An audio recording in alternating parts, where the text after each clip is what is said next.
Et la hauteur sur le profil que j'ai dessiné là, on aura donc la hauteur qui fera 3.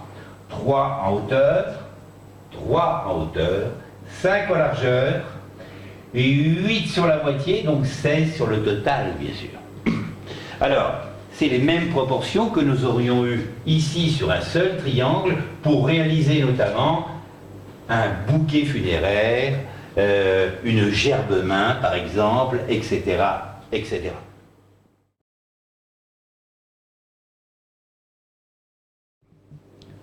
Après les proportions, nous allons parler de la symétrie et de l'asymétrie. Je vais l'écrire afin que on puisse faire la différence. Donc, symétrie, asymétrie.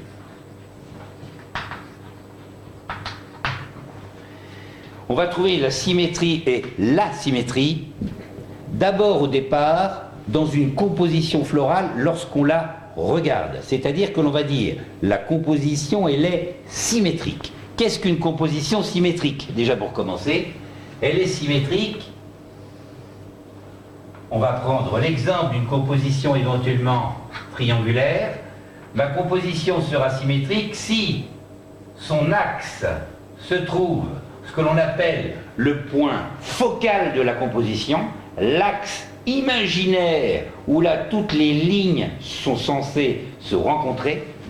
Le point focal se trouve parfaitement au centre, que le côté gauche et le côté droit sont absolument identiques. A et B, A est égal à B. Là nous avons une composition parfaitement symétrique.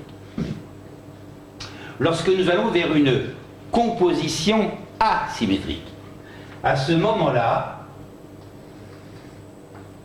notre composition florale sera décalée. Le point focal qui est ici est complètement décalé, mais, chose capitale, on va absolument appliquer la règle d'or. On va faire attention que le côté A soit équivalent à 3 et le côté B, par exemple, équivalent à 5. On a une asymétrie parce que le point focal est décalé. On ne confond pas, c'est une composition florale symétrique ou asymétrique.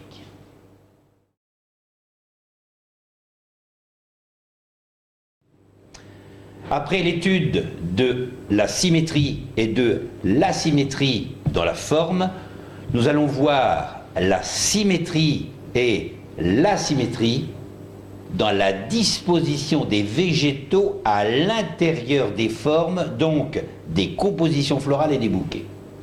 Là, déjà, j'ai dessiné 2 triangles. On va imaginer ce triangle représentant une composition florale simplement qui s'inscrit dans une forme triangulaire avec le point focal au centre.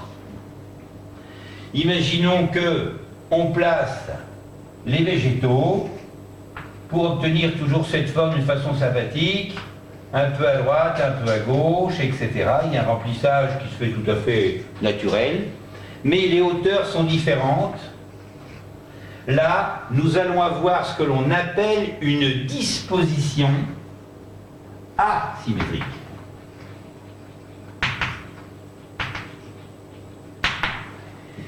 Là, dans le deuxième cas, j'ai toujours le point focal placé au centre, mais les végétaux, je vais les placer autant du côté gauche que du côté droit à la même hauteur.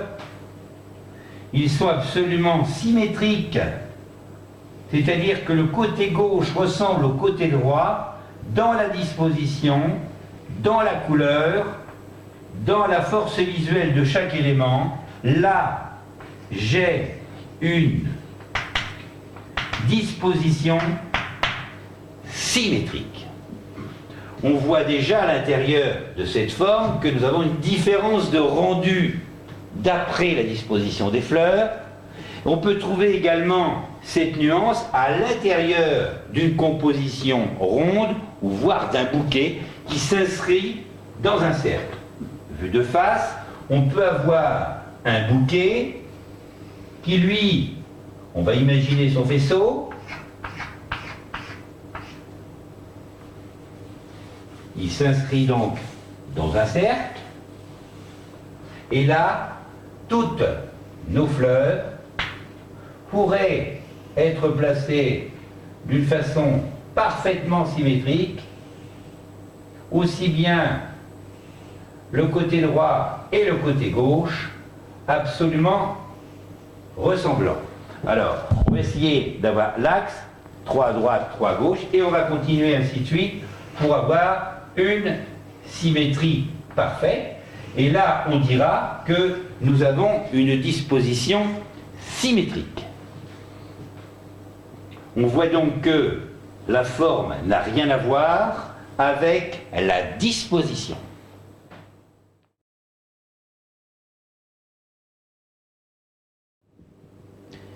Nous allons voir maintenant comment utiliser véritablement la règle d'or dans l'art floral.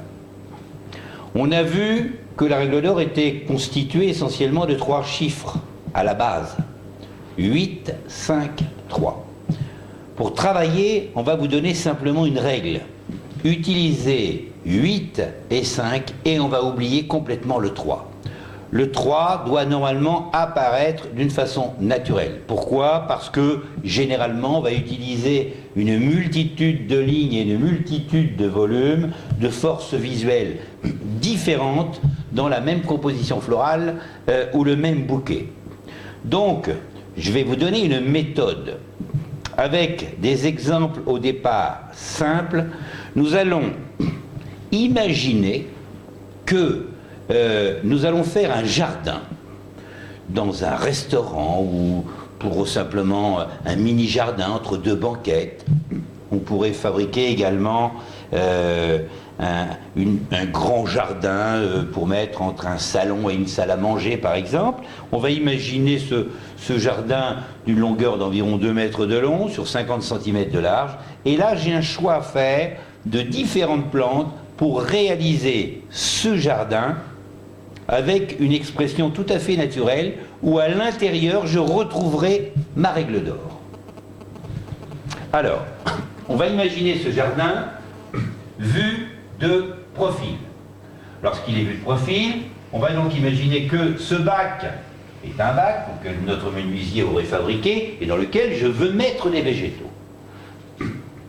Lorsqu'on doit choisir des végétaux, et on va le voir tout à l'heure, on va utiliser la même méthode que pour la fleur coupée, c'est-à-dire que lorsque je dois réaliser une composition florale ou un bouquet, je choisis en premier les fleurs et tous les éléments les plus puissants.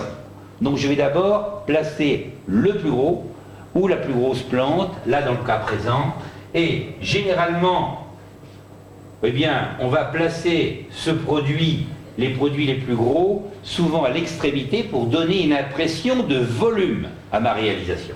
Alors, imaginons que là, nous placions une très grosse plante sur le bord de mon jardin. Que va-t-il se passer? Celui-ci, pour moi, la force visuelle de cette première plante, elle est 8. C'est vraiment un gros volume primaire. Et le 8, ce 8, eh bien, évidemment, il va m'inciter à choisir un 5 à côté, le 5/8e de cette première plante. Et généralement, les éléments les plus grands ont tendance à s'opposer. Donc là, je vais aller placer un petit peu plus loin une plante qui ferait éventuellement les 5/8e de la force de la première plante. Une fois que je suis ici, je me dis, bon, il va falloir continuer à placer différentes plantes. Il faut remplir ce jardin. Comment dois-je faire?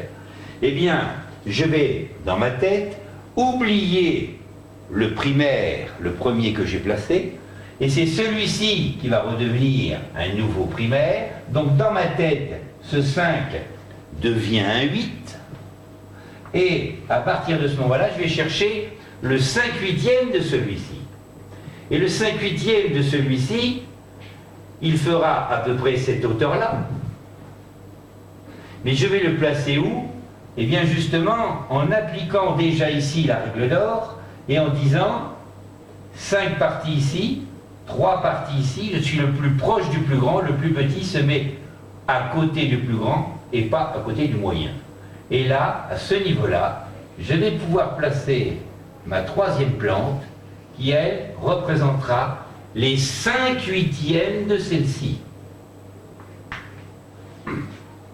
Lorsque je suis rendu à ce troisième groupe, j'ai besoin encore d'apporter des plantes, bien évidemment. Et à ce moment-là, celui-ci, dans ma tête, deviendra un 8. Je vais donc chercher le 5/8 de celui-ci. Le 5/8 de celui-ci, qui sera placé là aussi au 5/8 de celui-ci.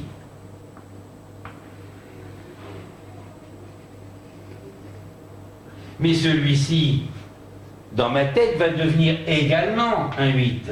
Donc je vais chercher, la prochaine plante sera la 5/8 de celui-ci. J'essaierai à chaque fois d'appliquer la règle d'or au niveau des distances entre mes végétaux, également dans les forces visuelles de chacune, ce qui fait que petit à petit, mon jardin est en train de se constituer, de trouver des places tout à fait naturelles, et on est en train de constater que tous les éléments, toutes les plantes se complètent les unes les autres. On a donc travaillé avec une méthode simple, 8 et 5. On a oublié le 3, qui de toute façon, à un moment, va apparaître.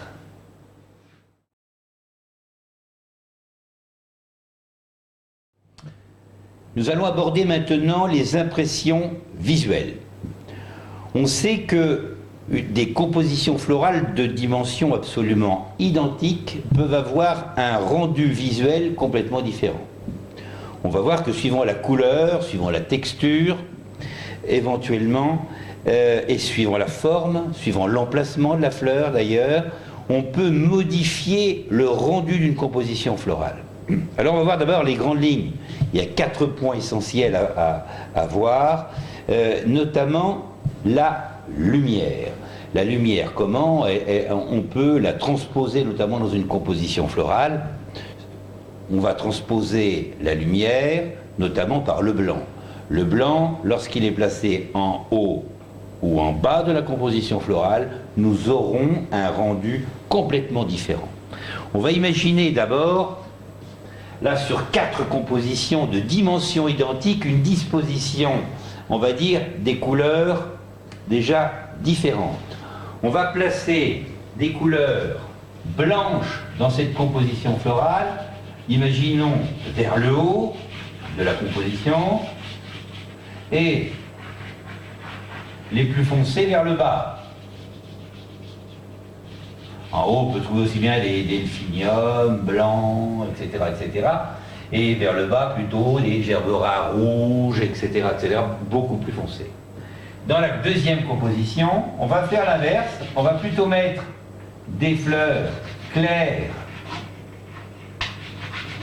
J'ai un problème. Voilà. Ça va s'arranger. Nos fleurs blanches vont arriver à la base pour être plus foncées sur le haut. On s'aperçoit de quoi? Eh bien, que lorsque les fleurs claires sont placées en haut et les fleurs foncées en bas, la composition florale d'une même dimension paraît plus haute que celle qui aura des fleurs claires en bas et foncées en haut. Donc, première chose importante, pour donner un effet maximum à une composition florale, pour un rendu vraiment maximum, proche de l'expression naturelle, proche de la nature, je placerai donc des fleurs les plus claires vers le haut, les plus foncées vers le bas. C'est une chose d'ailleurs que l'on trouve couramment dans des fleurs à grappes, à part quelques exceptions, les couleurs, les fleurs se trouvent plus claires vers le haut et plus foncées vers le bas, notamment dans du muflier, dans du lupin, dans du delphinium, etc. Les fleurons qui se trouvent vers le haut sont plus clairs que ceux qui se trouvent vers le bas. Donc voilà une des premières applications, travailler les fleurs claires aux extrémités, surtout sur le haut, pour grandir visuellement nos compositions florales. Une deuxième théorie, maintenant, qui sera l'opposition entre une fleur ronde, du type gerbera, tournesol, et des gros œillets éventuellement, et puis des fleurs linéaires, delphinium, muflier, toutes ces fleurs linéaires que l'on découvre comme des liatrices, des ceci, des cela. Eh bien, lorsqu'on va placer nos fleurs, on va voir qu'il y a un endroit idéal pour les placer. On imagine que nous avons des lignes horizontales sur un support comme celui-ci et des lignes verticales sur le deuxième.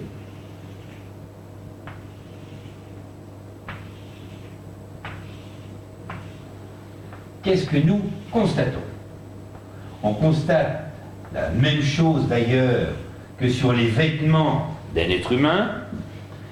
Les rayures horizontales ont tendance à nous élargir, alors que les vêtements avec des rayures verticales ont tendance à nous grandir et à nous mincir. Donc, cela veut dire une chose, on va essayer de travailler au maximum pour grandir des compositions florales, de travailler les fleurs les plus pointues en haut et les fleurs les plus larges à la base de la composition florale. Voilà deux théories toutes simples qui s'expliquent et qu'on voit couramment dans la vie de tous les jours. Le clair en haut, et on l'expliquera, il y a une petite technique qui nous permet de nous en souvenir. On se rappellera toujours que le soleil est en haut et que l'ombre est en bas. C'est un phénomène naturel. Donc, tout ce qui est clair en haut, foncé en bas. On s'en rappellera parce qu'on utilise cette théorie également pour présenter les fleurs coupées dans les présentoirs, notamment les libres-services, etc., l'utilisent pour mettre les fleurs linéaires et plus claires en haut et les fleurs les plus rondes et foncées en bas, dans le présentoir. Là, donc, la théorie des fleurs les plus rondes, tournesol, gerbera, etc., en bas, et les linéaires plutôt aux extrémités. Voilà deux méthodes incontournables qui doivent nous aider à choisir nos végétaux.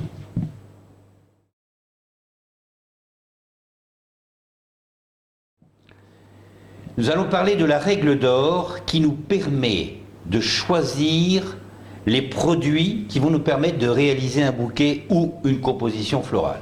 On l'a vu précédemment, on a utilisé notre 8-5-3, en réalité que le 8 et le 5, pour sélectionner des plantes pour réaliser un bac qui va décorer une salle. Là, on va utiliser la même technique pour sélectionner des fleurs qui vont rentrer dans une composition, dans un mélange pour faire notamment un bouquet comme celui-ci qui est un bouquet tout à fait classique.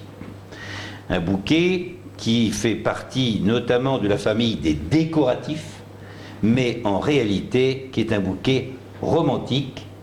C'est ce que nous verrons dans une deuxième partie. Pour réaliser un bouquet ou une composition florale, au départ, il faut toujours choisir la fleur la plus puissante. Quand je dis la plus puissante, c'est celle qui va représenter peut-être la plus grande surface et qui, de par sa force visuelle, sa couleur, sa texture, aura la plus grande présence. Et on voit que à l'intérieur notamment de ce bouquet, nous avons les gerberas qui sont extrêmement puissants, ils sont très présents, c'est véritablement la fleur primaire. Alors, pour toute composition florale, comme celle-ci, on va choisir la première fleur de cet ensemble floral, ce sera la première fleur, la plus grosse. Celle-ci, on va la considérer comme 8. C'est la primaire. la deuxième fleur que nous allons choisir obligatoirement représentera le 5/8 de la force visuelle de la première. Et celle-ci sera généralement plus petite que la première, mais elle pourrait par contre être de la même dimension, mais avoir une couleur peut-être beaucoup plus foncée. On l'a vu qu'un gerbera qui serait blanc serait visuellement considérablement plus puissant, aurait une force visuelle plus grande qu'un gerbera orange ou un gerbera rouge. Donc, ce n'est pas la grosseur qui compte, mais la force visuelle de l'élément. Donc, là, j'aurai cette fleur qui représentera les 5/8 de la première fleur. Et ensuite, mon bouquet, je ne veux pas qu'il s'arrête à 2 fleurs, j'aurai peut-être 7 ou 8 variétés.